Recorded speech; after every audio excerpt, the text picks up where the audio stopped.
Ito ang Lexber Subdivision sa Barangay Pio Cruz Cosa sa Kalumpit sa Bulacan. Dito lang po sa yung pagdating doon, mababaw na yun. Tay, yung pwesto natin yan, lalalim pa to dyan. Dito lang yung kapiraso dito, pagdating doon, mababaw na ron.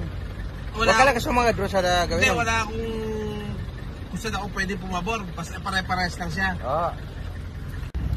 2 linggo nang nakalubog sa baha ang lugar na ito matapos ng hagupit ng mga nagdaang bagyo at habagat.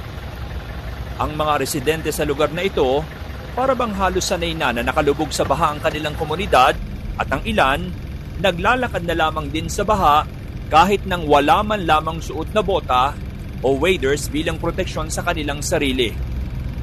Sabi ng mga residente, sa kasagsagan ng pagbaha dito, mayroong mga areas na umaabot ng hanggang dibdib ang lalim ng baha.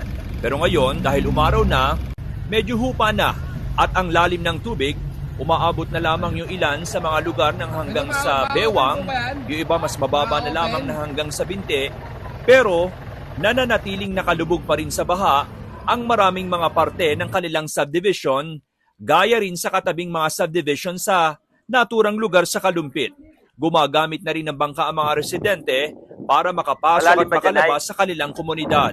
May mga residente na mas piniling manatili na lamang muna sa kanilang bahay kaysa makipagsiksikan sa mga evacuation centers.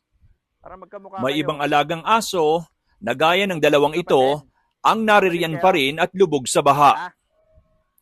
Ayon sa Kalumpit MDRRMO, nasa higit 4,000 individual pa ang nananatili sa mga evacuation centers ngayon at hindi pa alam kung kailan makauuwi hanggat lubog ang kanilang komunidad sa baha.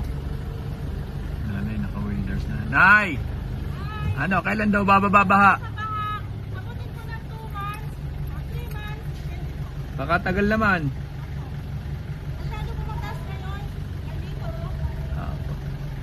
Marunong ka lumangoy? Hindi. Sige na, thank you.